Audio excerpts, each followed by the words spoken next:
All right, everybody. I think, Shirley, I think you and Daniel were both on the presentation last time. So I'm going to go through a brief little recap, but it shouldn't take too long. Again, welcome everybody from Virginia Well Water Association. I am George Kroll with Harris Hardy and Johnstone. We're a CPA firm here in Central Virginia, located just south of Richmond. We are a firm with approximately 47 folks. I have been with the firm for almost 24 years now and been a partner for the last 9. I specialize in the audit area. However, I do a considerable amount of tax also, kind of the mid-size small firm piece of you're going to have pretty much everything on your plate at some point in time. And when I joined the firm, there was only 8 of us. So it was definitely a time where you learned it all. So today's presentation is built around a continuation of the last one, which was around the project costing. We went through last time and talked a little bit about direct cost, indirect cost, and overhead. Today's is going to have a kind of a 3 little piece function on this. One, I've got a spreadsheet where I've laid in some numbers to show kind of the front end process of direct costs or project costing, which is how you build out your bid, discuss that a little bit. Then we're going to go into the back end side of that, which is kind of an after the fact, how to allocate the costs that actually occurred into the job costing framework so that you can kind of have a look back and determine, make sure that the way you're calculating your bid costs is effective. And then the final piece, which I know for most folks that'll be watching this video, is probably the least applicable piece, but you may run across it if you have to do financial statements, and give you a basic understanding of the revenue recognition standards and kind of how they fit in along with project costing and how you would have to deal with them if you have to produce GAAP, generally accepted accounting principles, financial statements. So, real quick, direct costs, a cost that is directly traceable to the project. If the project did not occur, the incremental cost would not occur. That's the easiest way to identify it. Most of the time, this is going to be direct materials on the job and associated labor. The indirect costs are costs that benefit projects, but cannot be traced directly to an individual project. If you have the cost, I know one of the questions from the last one was, as a small practitioner of, doing wells and you're the owner, you're doing the bid process, how do you account for that in this whole project costing piece, which is you basically assign a cost to your time. But that would be an indirect cost because, it's something that is across the board. Also, if you had master contracts that you use, and then just have a secondary piece that goes over the direct pieces specific to that job. And it's usually allocated based on a formula connected to direct costs. The overhead costs, we're not going to cover in the first part very much because it's so hard to function with those in a bidding process. We'll be kind of booking those in using a gross profit percentage to help figure out how much you should bid on something based on kind of direct costs and some indirect costs. This is kind of a catch-all category. When we talk about the secondary side of this, where we're doing the year, looking at a year end, or we're having a cutoff period that we're looking at, we'll discuss kind of how the indirect costs come in and overhead costs can come into play. Usually allocated based on direct costs for a project as a percent of total direct costs. This really is more applicable when you've got government contracts, because government contracts usually specify that you come up with some overhead allocation in order for reimbursement purposes in those contracts. So if you're not dealing with a lot of government contracts, the overhead side is not going to be as important to you. And then we're going to hop out of this particular presentation for a minute, and then we'll come back when we get to the revenue recognition side of it. So the first piece I want to bring up is our direct costs. And I want to make sure, can everybody see this, or is it still the PowerPoint presentation? It's the Excel, but it's pretty small. Okay, yeah, that part I can fix real quick. Okay. I just gotta. There we go. All right. Yeah, like I said, with the big screen here and regular screens elsewhere, it does get smaller. So I'm used to making this bigger. So, this is our first part. We're just looking at direct costs. When we, come across the top, most obvious thing is the wages. So we're looking at Tom, Dick, and Harriet. We look at their direct hourly rate. If they're paid hourly, you've got the specific rate there. If they happen to be paid on a salary basis, you simply take their salary. The easiest thing to do is just divide it by 2,080 hours, which is 52 weeks, 40 hours a week. This is not the time to figure in overtime and everything else unless you know on a specific job that you're going to have to account for some overtime. Then you would book directly to the job and have like a secondary line that is for the overtime rate on an individual person. So in this example, we take it from the top. Tom's $15 an hourly rate, 32 hours is expected to be on the job, counting him in for essentially 4 days. That total direct cost will be $480. We carry that down to Dick and Harriet. Dick is making $20 an hour. Harriet is 25. Dick's going to only need to be there for 3 days. Harriet will be on there for 4. So our total direct labor on this piece is $1,760. I'm just using smaller numbers. You'll see when I go to the second presentation where we're looking at the backside, the numbers get much bigger, but really it works the same no matter what. So we're looking essentially at, and I kept this simple. There's probably going to be much more materials that we have to account for, but this presents what you need to see out of it. So materials for a residential well, you got the pump, you've got the pipe, and some electrical that will need to go into place. I assigned some costs on those. Those are not necessarily reflective of actual costs out there, but the numbers are just demonstrate. Now we have the equipment. We've got the drill we bring on site. We discussed this a little bit last time about allocating hours, and I think this is an even easier method than we kind of went over on the last one, because that was one of the big pieces, was to simplify this down as much as possible for easier use. In this equipment, we got the drill cost $20,000. We have a useful life of 5 years. So where our expectation is that after 5 years, we're going to have to replace this drill. Then we go and we look at our operating costs. So we have just maintenance and taxes on there. These are expected annual operating costs. This does not take into account any maintenance costs that occur on site as a result of something that occurred on site. Since this is an upfront demo piece on a bid, you don't anticipate you'll have those expenses in there. If there is something that is directly related that will happen every time that drill is on site, that would probably be booked into the annual piece. Anyway, if it's specific that this particular job is going to be extended for a long period, and therefore there's a specific hourly maintenance key that you do, and that's going to have to occur, that's going to be a separate piece. So you almost have that up in the material side as an additional line item to keep it kind of simple, that there'll be a maintenance piece that you have to address.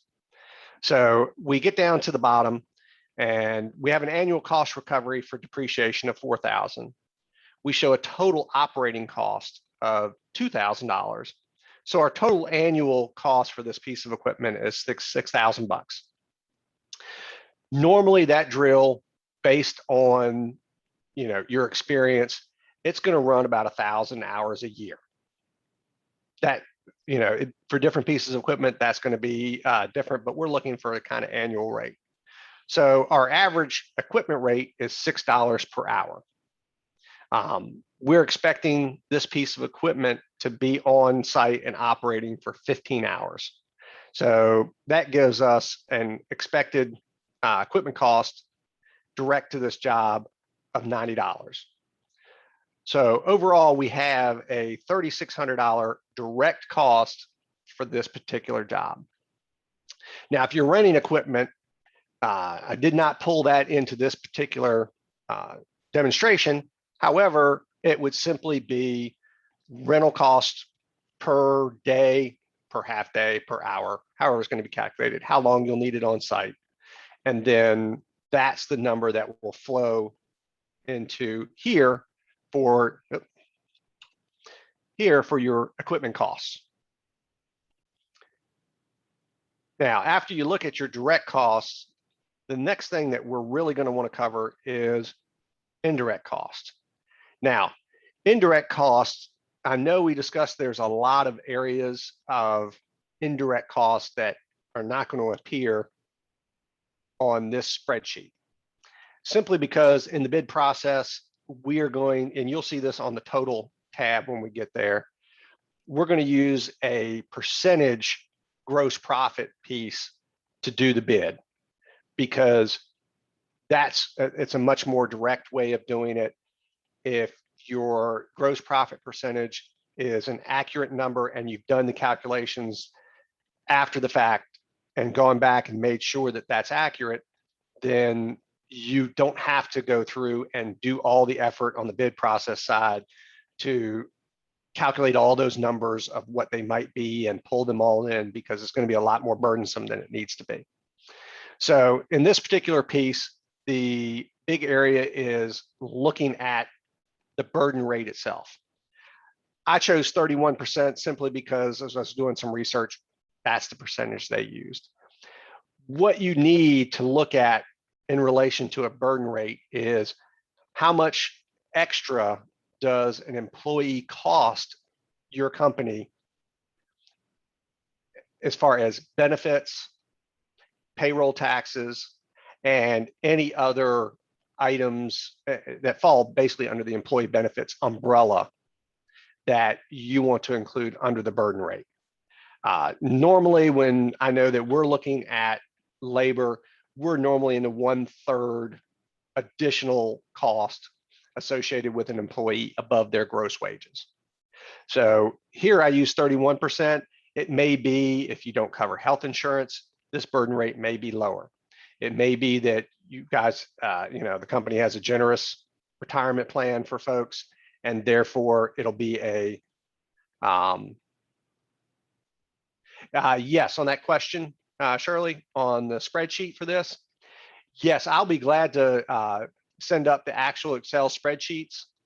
You guys can take them, have them. If you have any issues with them, you can feel free to, reach out to me after the fact, and I can tweak them for you if there's something that is not in here that you might come across that you need. It's not a problem at all. I didn't send them out beforehand simply because I figured, let's look at them, see who wants them. All right, so in this particular demonstration here, we've got our direct costs, which I just pulled directly from the previous page. And so we've got a burden rate of 31%. So our additional cost associated with the burden, the indirect cost is $546. So we have direct labor, we have a total labor burden of $546. So our total labor for the job is looking at $2,306. So we're pulling in all the things we need to cover. So next we'll roll over to our total tab, and let me make that larger. So in this particular demonstration, we have our total direct cost of $3,600, which comes from our direct cost over here. We have our overhead burden of $546, which we calculated right here. And then we come up with a total direct cost and overhead burden of $4,146. And that overhead burden, I'll change that language to be labor burden. So we want to net 34% of our bid price. If we do that, then that's a number that we're looking at to say, if I can make that 34%, it will cover all of my other costs associated with this. And I will have money left over at the bottom to put in my pocket, which is, again, the most important piece of all of these things. So I kind of pull it over here to the P&L. And these numbers are much larger. I shrunk them down a little bit. I brought them from a client who does some specialty contracting work. So, George, can you make that a little bit bigger, please? oh, still a little bit bigger? Okay. Yes, sir. How's that? Thank you. That's better. All righty. All right, so this is a simple calculation of, we're looking at our revenue from contracts with customers. Now, this particular client, this is what they do. Their specialty contracting is all they do. So it fits pretty well with most of the well and geothermal folks, because most of you, I imagine, and I'm gonna cover this a little bit when we do the revenue rec part quickly. If you had a retail section of your company that you sold well parts to direct to customers that weren't necessarily things that you installed, then you might have a couple line items here that deal with this, and that you would have to do a little separation of the two to make sure that your this gross profit percentage was accurate. So here we have the revenue from contracts with customers. We have their direct costs, cost of goods sold, and they're netting out a gross profit of 34%. Their selling and general administration expenses are less. Their income from operations are $80,045. The come down through here, and actually my current taxes probably are a little bit large, but because this is PPP grant revenue, but this is your important piece. Most of you are, I imagine, sole proprietors. Some of you may be S corps. Don't know how many exactly will be C corps. This is a C corporation. So the one thing that you want to look at when you apply, especially down here, your provision for income taxes, is don't forget to calculate that in. We have other income and expenses here, so that these are not recurring items, except for the interest expense if you have a loan. But you want to pull those into account when you get down to the bottom line to ensure that you're netting something in your pocket that's worthwhile. Also, when you're looking at the taxes, if you're a partnership, an S corp, or a sole proprietor, your taxes are not going to pop up on the company books directly, because you personally will have that income pass through to you, and you will pay taxes on it. So if you calculated a number that you were happy in the net income zone and you didn't account for the taxes, well, now you're going to be short on those tax items, or short in your pocket of what you wanted to achieve. So make sure that when you're looking at this, you don't forget those, that if you look at your tax, and your tax preparer should be able to help you separate out the amount of taxes is allocated to your business versus how much is allocated to other income. So you would go through this process. This person right here, the taxes should be actually less, because the PPP grant revenue is non-taxable on the federal side. And so they would have netted out, a reasonable net income here.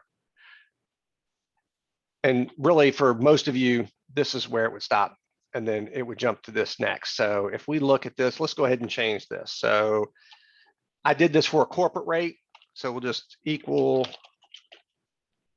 this out, and income from operations times, here in Virginia, it's federal 21%, Virginia 6%. So we'll go 27%. So if we look at this, and we'll plug this down here. our taxes. We netted out 58,000 off of this, which when we look at that as a percentage of revenue, gotta love when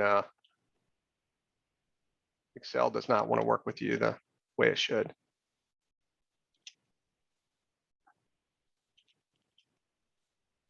Do this the old-fashioned way.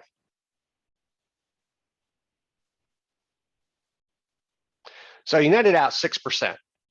So, you know, if you get deeper into this, this is where you can come into play and say, okay, I want to net out X percent. I know that my general administrative expenses are going to run me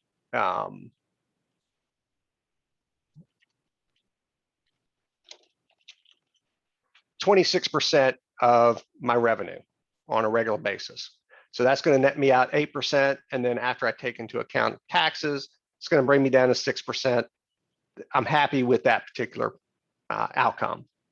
If you, again, wanting to have a different outcome, this at least you can lay it out and say, okay, can I cut back on some of my admin expenses?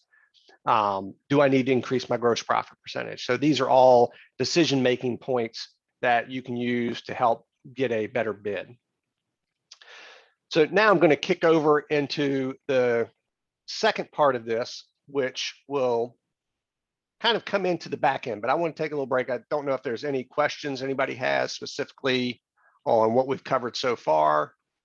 If not, we'll pop to the back end of this where we actually go through and track the actual items of indirect costs and other pieces so that you can then go back and look and make sure that your burden rate is correct. I don't see any questions, but I'm sure we're all eager to play around with these and kind of check back on previous projects and see where we land. Okay. And so this is the more complex area of this, and give me just a moment to get to this first one.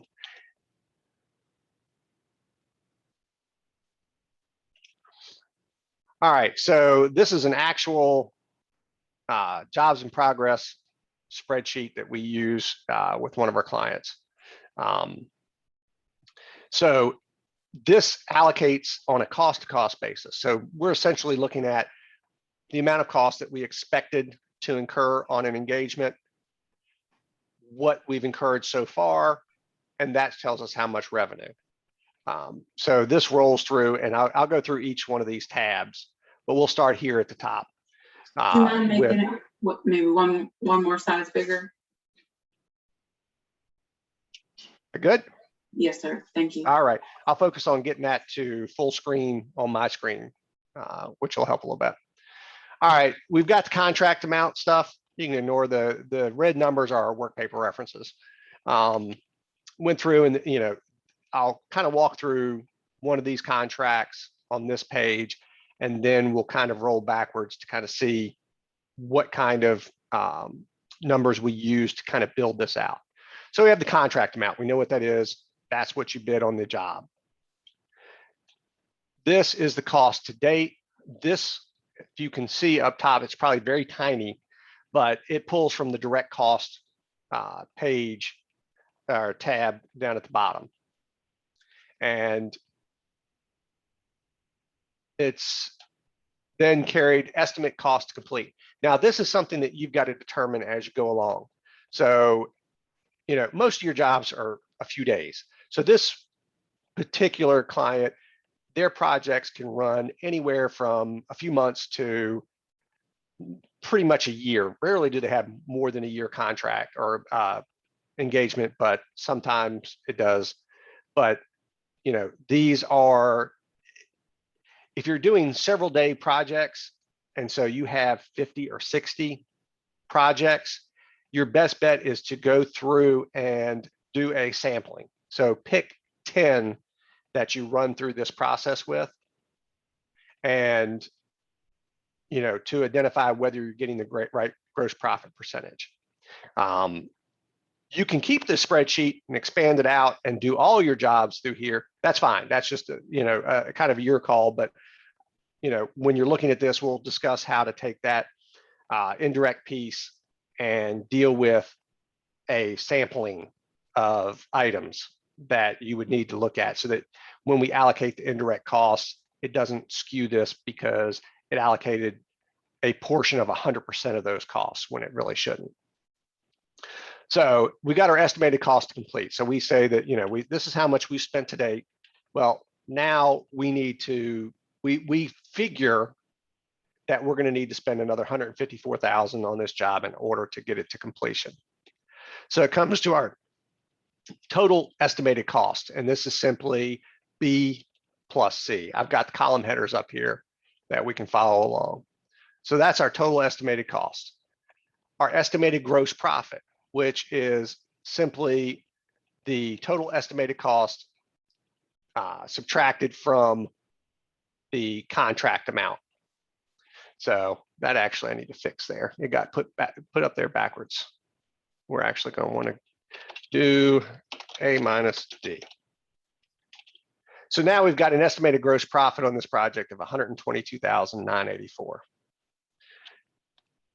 This is our percentage profit, or not percentage profit, percentage cost on this job. If we're looking at cost to date divided by total estimated cost, that is, this job is 77.52% complete.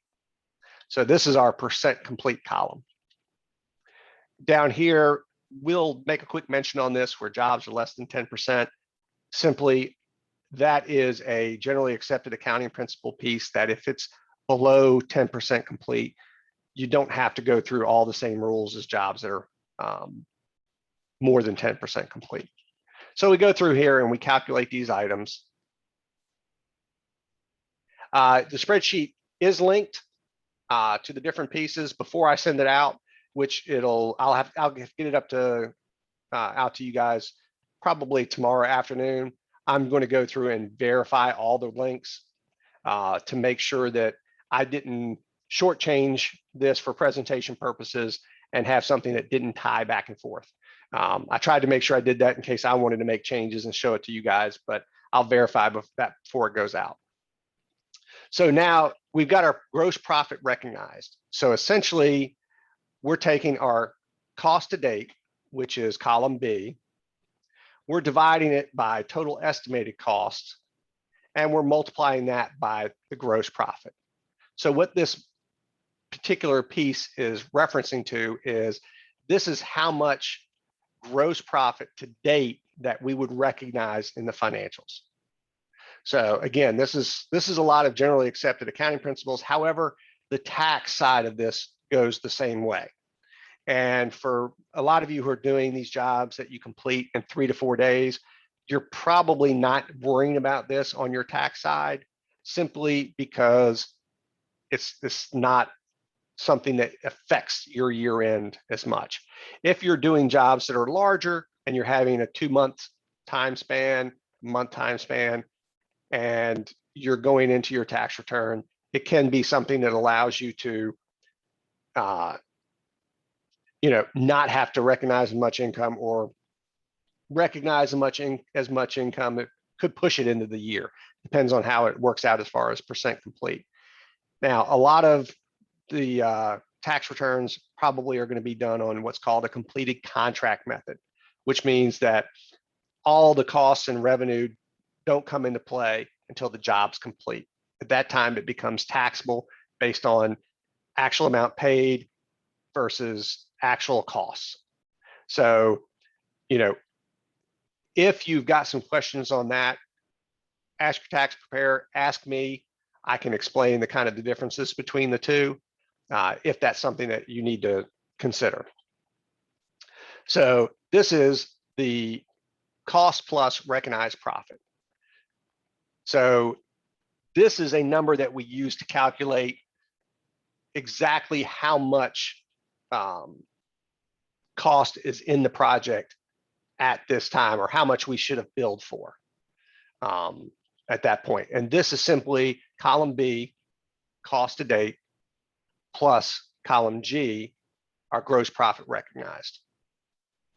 So at this point, it's sort of we have a certain gross profit based on the revenue minus total estimated costs at the beginning of the project. This cost plus recognized profit takes into account that if I've incurred 77% of cost to date, then I will pick up, essentially, this is pretty close to 77.52% of that contract amount. It can vary a little bit because if your cost estimate changes or your cost to complete estimate changes versus what your original thought of total expenses was going to be, then that number is going to tweak a little bit. The next thing we look at is billings to date. So in other words, what have you billed on that job so far? So if you billed more than the cost plus recognized profit, then you have an item called billings in excess of cost and estimated earnings. So this number right here says I should have recognized this much revenue as of this point in time. I billed out that much to the client or customer. So I've quote unquote, overbilled that job by $77,228. So that's revenue I don't have to recognize in this year. The other side of that is, at this point, I've really generated $174,000 worth of revenue on this job, but I've only billed the customer 117. So I have earnings, or it's cost and estimated earnings in excess of billings. This is the other side. So I need to recognize $57,000 of additional revenue on this job because that's what I've earned. So this whole piece right here is simply a reconciliation that says, I've billed this much to my client. So I billed 4.1 million to my client. I really only earned in that time frame almost 3.9 million. So the difference between that is, in this case, we billed out 300 and some thousand more than what we've actually earned. So we need to adjust our revenue down to this number, and that's what these do. Now, when we look at these items, this is all calculating in based off of these tabs here, and we'll go through this real quick. So the direct cost spreadsheet is, let me get this full screen.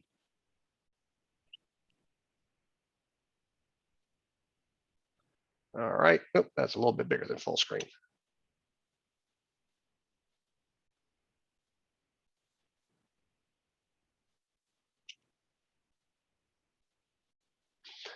All right,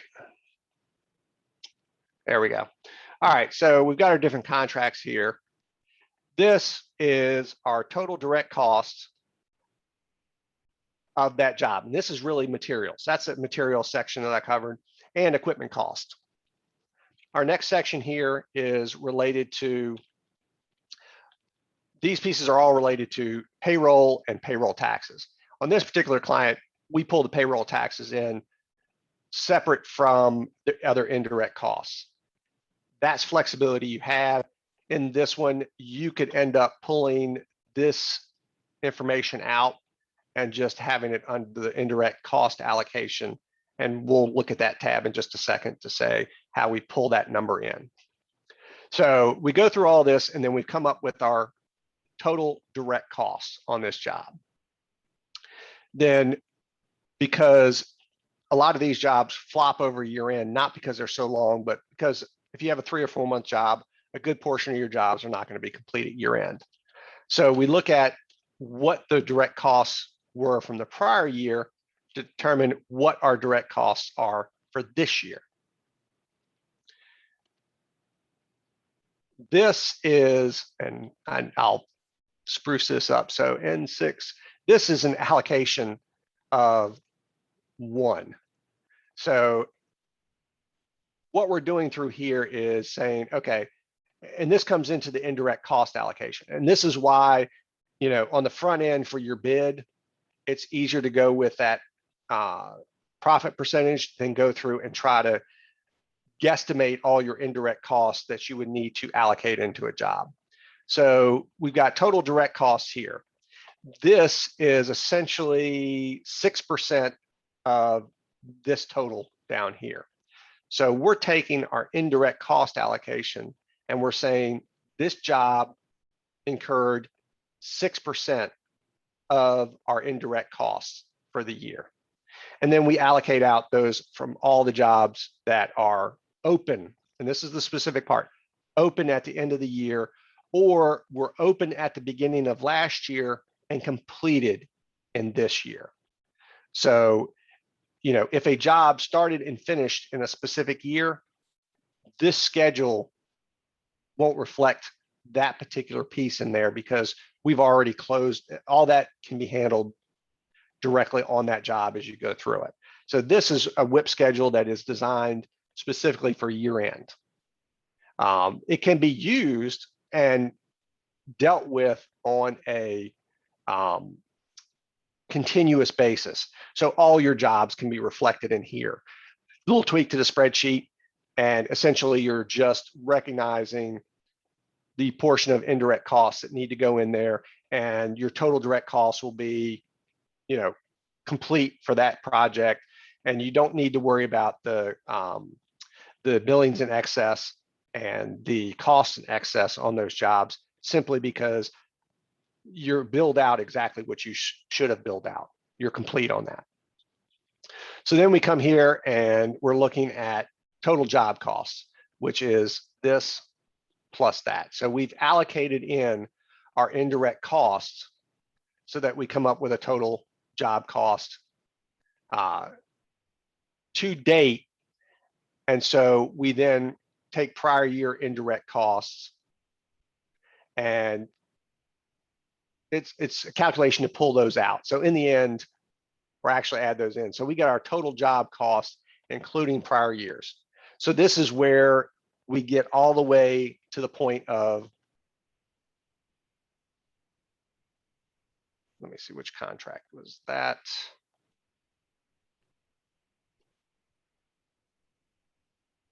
Make sure I had the right contract in mind. So that was 565. So when we're looking at 565, here's that cost to date off that other spreadsheet.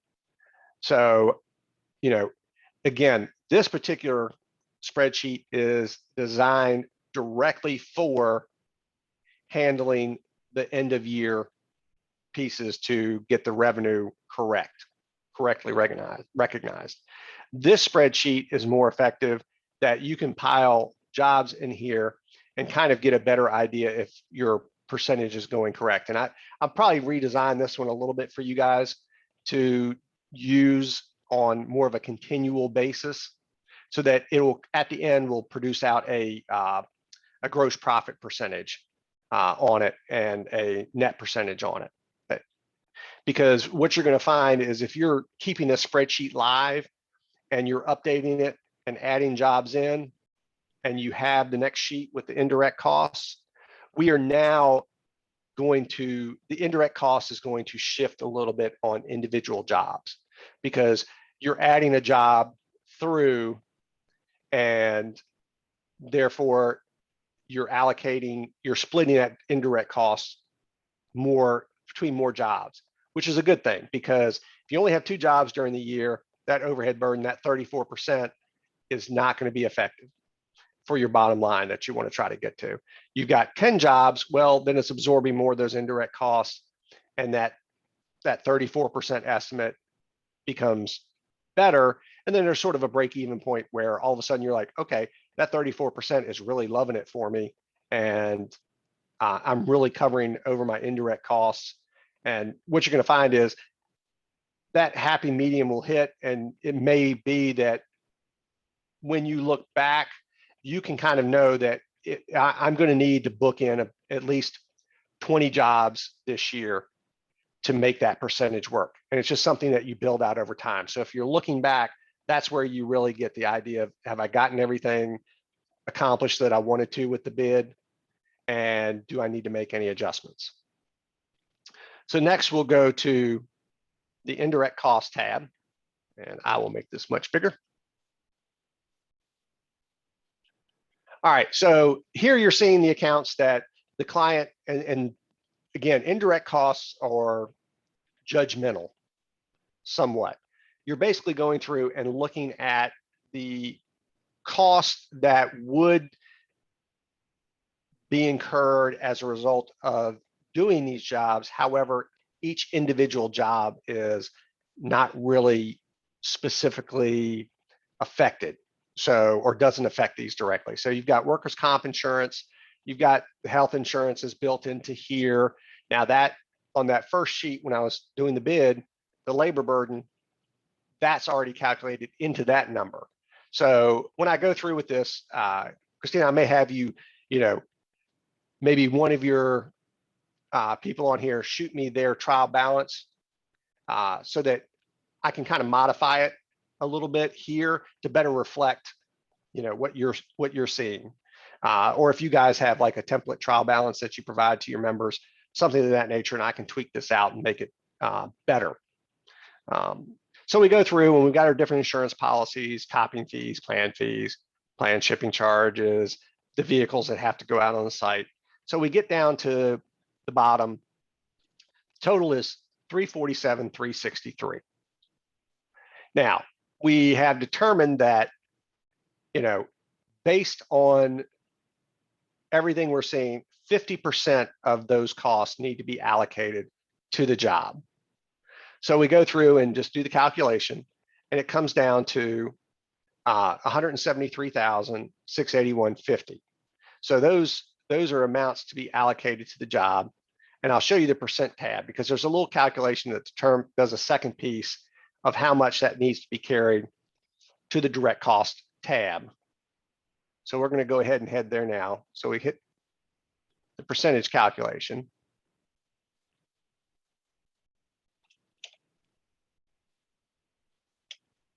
So this one we go through, and as we can see, it's a different set of accounts. These are all of our, not all, but a majority of our G&A numbers that have some effect that we want to apply to the jobs. The percentage here, we're looking at the direct cost accounts. You'll see one account here that's in the 6,000 zone. That's the client really kind of used the wrong number for that particular item. It should be really a 5, but in Sage software, it's a little difficult to move that around. So we just know that we need to pick that up. So we go through and we look at all of the direct cost items here. So we look at these direct costs, we pull in the payroll from our payroll tax tab down here. And then I'll show you these two numbers that come into play on this item. And then we come out with what we consider our total cost of goods sold. Now, this is coming from our direct costs here, 21,124,216. And this is our total cost of goods sold up here. So when we're looking at that, we come up with a percentage to use to allocate these indirect costs, the total indirect costs of what needs to hit the jobs. And the reason that you're seeing this percentage here, it's a reflection of the fact that there are jobs that started and completed in the same year. And so approximately 16% of the costs were for jobs that started and completed within the same year. So that portion of it should not be allocated. Here, again, it's going to be slightly different for the spreadsheet I shoot to you guys. Simply do two sets. One is this, one is going to be kind of a as you go along, look back piece as you're completing out jobs, simply because you don't want to allocate costs that are absorbed with the jobs that started and ended into this spreadsheet simply because this spreadsheet is a year-end item to make sure that you're recognizing the proper revenue. So like I said, it'll be a second sheet that I'll provide that'll be better for it. And George, Yep. for base understanding, probably just for me, so corporations, whether it be a C or an S, are taxed or liable for the revenue from each year, and that's why you have a cost versus an estimate? Yes, that is the main piece to it, because when you look at the taxes, if you're recognizing the revenue on a percentage of completion basis. So in other words, as a job gets done, you recognize revenue for the amount of work done. So if you're going to bill out, $50,000 for a job and you're 50% through that job, that means you should recognize $50,000 worth of revenue for that job associated with that expense, so that it kind of matches up your expense and your revenue. The other side to that, which one of the items I mentioned earlier, was that completed contract method, which means that for tax purposes, all the revenue and all of the costs are capitalized and not shown in the profit and loss statement until the job is complete. When the job completes, then the entire amount of revenue is recognized and all the costs go to the P&L at the same time. So there's two different items or recognition policies there. And so for a lot of especially the job, projects are 3, 4, 1 week, week and a half, there's no difference between the two methods, simply because there's not enough time. Because this client has, and we've actually, because some tax law changes, we've moved them to a completed contract method for taxes, where they do the percentage completion for their financials, because the completed project is better for taxes, because you're never going to owe taxes on revenue you haven't gotten in yet or a project you haven't completed. So it's also a little bit easier because everything's just thrown up into the balance sheet, and then it comes down into the profit and loss as the project completes.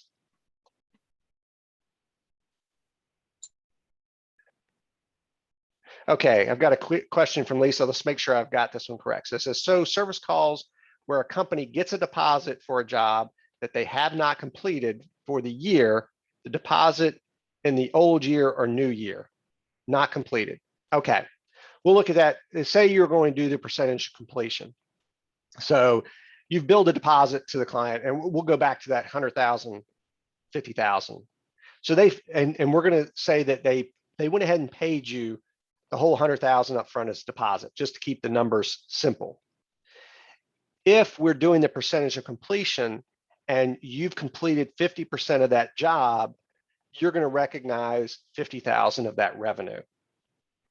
If you're doing the completed contract, that 100,000 that you received will be recorded as a deposit liability on the balance sheet side of it, and you will recognize none of that revenue. However, that 50% of costs incurred would be a jobs in process asset, and you would not recognize the expenses either.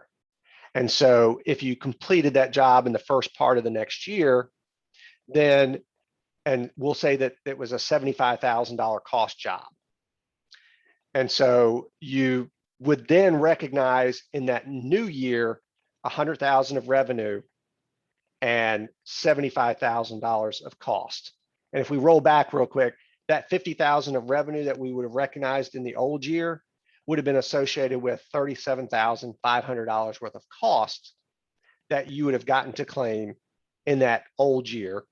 And then you would have the exact same amounts, because we did it 50-50 in the new year, because that's what you completed up.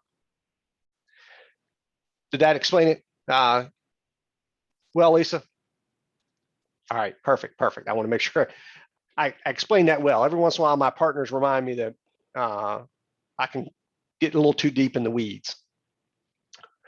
All right, so we're going to look at this piece over here real quick, and then we're done with this part. There's a lot to this, so don't feel like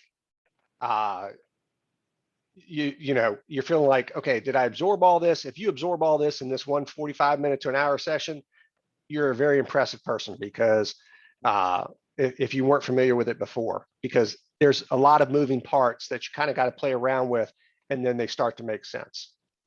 So here we've got how we came up with our non-job payroll taxes and our job related payroll. So in this piece, we're using the actual payroll accounts for these different jobs. For my client on this particular engagement, they use jobs inside Sage. So it makes it, if you're wondering how I got, this allocation out from them, it was because their software, whenever they're incurring costs, it gets charged automatically to a job. So I can see this, and it doesn't do individual people so much. Their payroll system plugs in the gross wages based on the time on the job automatically. So, depending on the complexity of your accounting system, this is either dropped out for you, or there may be some additional work that needs to be done.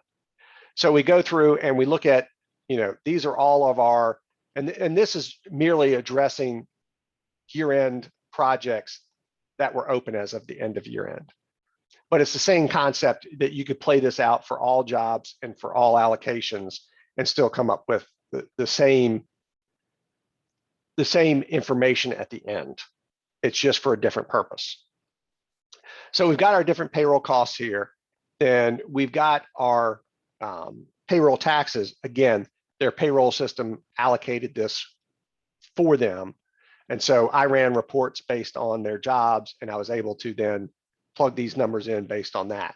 So we go through and, well, these are for the completed contracts. So then we go 7.65% is simply FICA and Medicare together.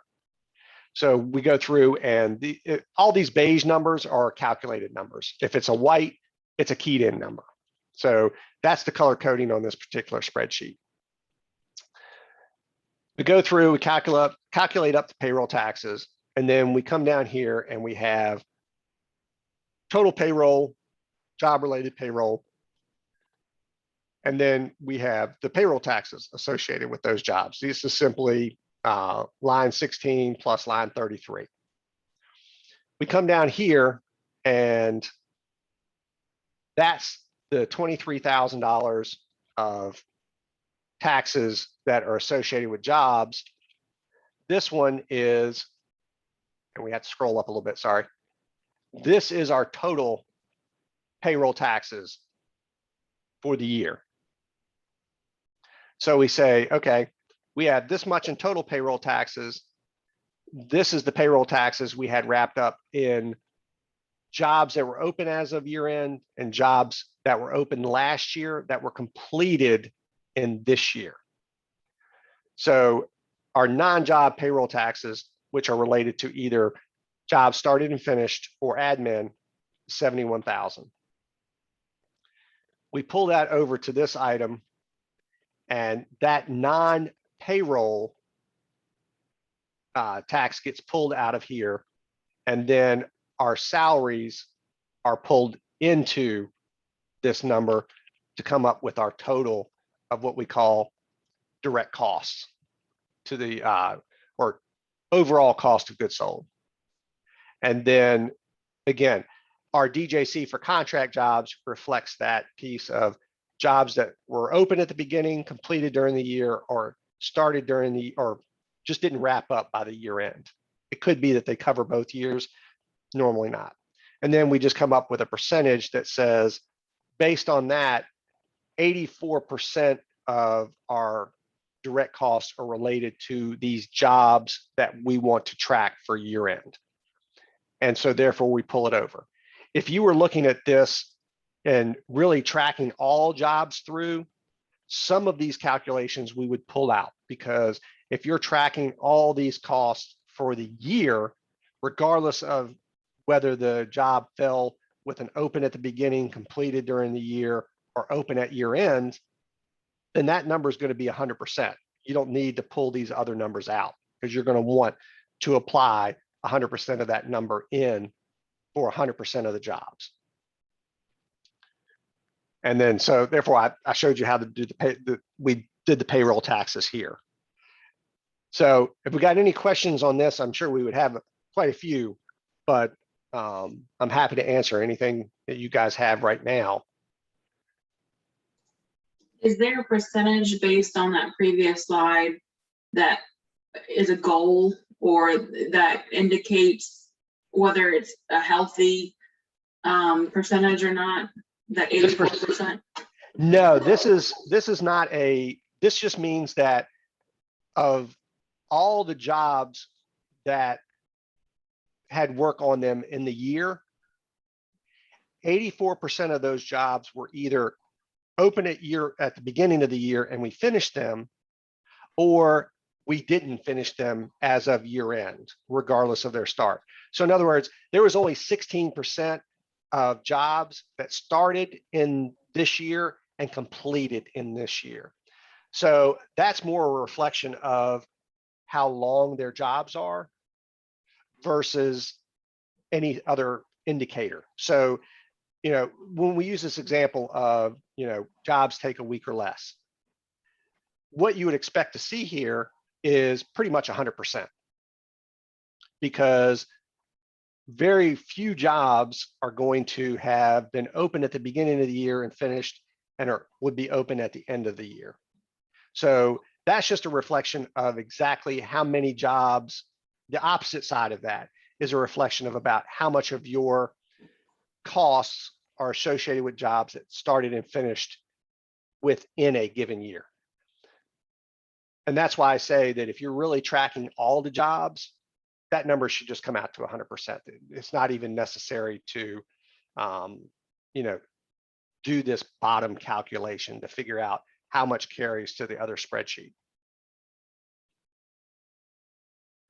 This would be good for, and this is the one I was mentioning earlier where I said if you wanted to do a sampling of jobs, this is where you would carry in and do some calculations based on a cost of the jobs that you're sampling versus all your jobs.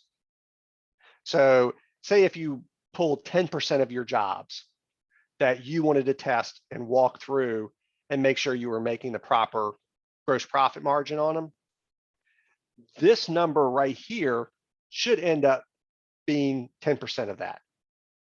You could even shortcut it if you knew that the costs were 10%, and just you would apply 10% as your indirect cost rate. So it plays around a little bit on there, but yeah, that's there's no healthy or unhealthy related to this percentage. Thank you.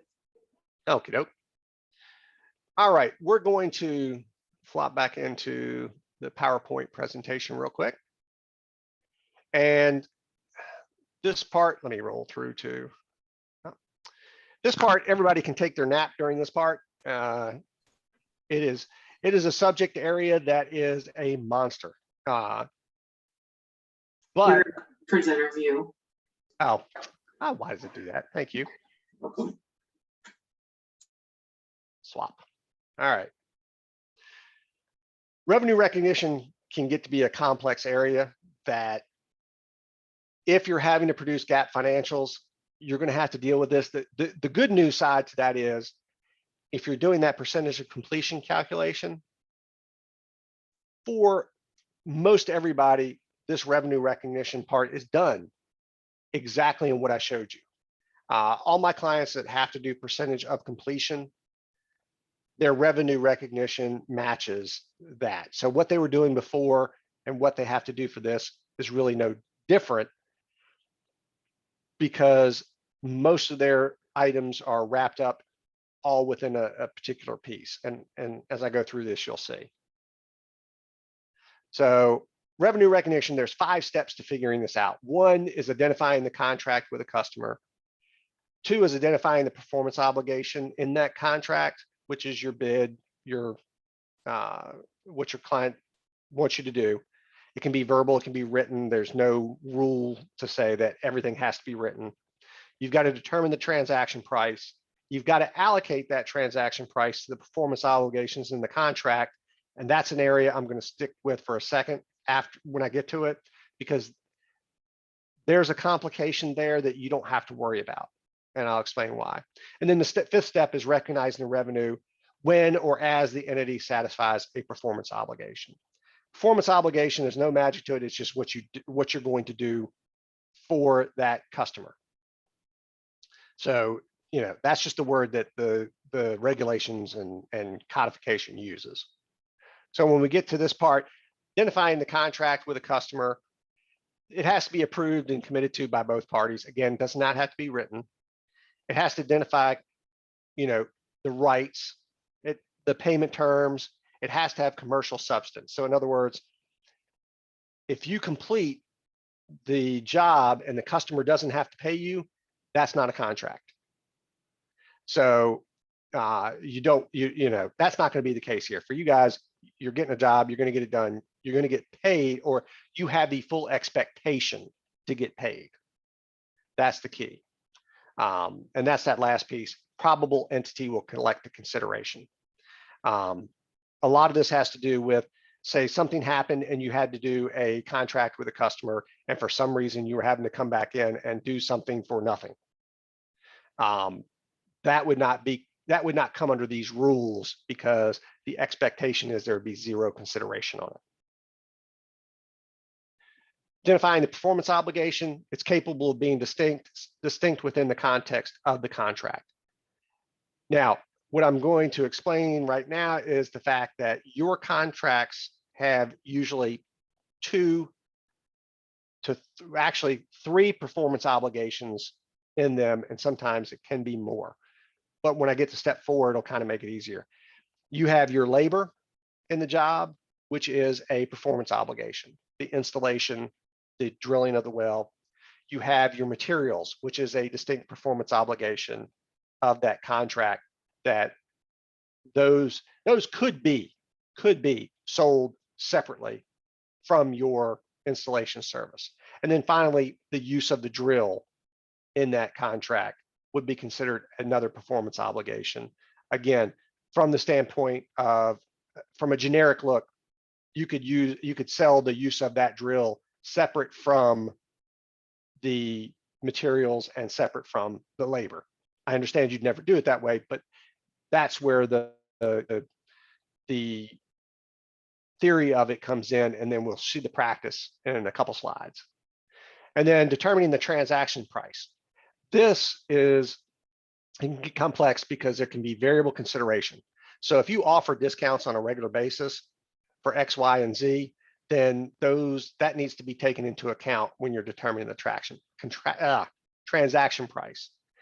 If there's a significant financing component, say you did a job and they could pay you over 3 years and you didn't charge separate interest, well, then the transaction price is really reduced by the amount of interest that you should have charged on that particular job.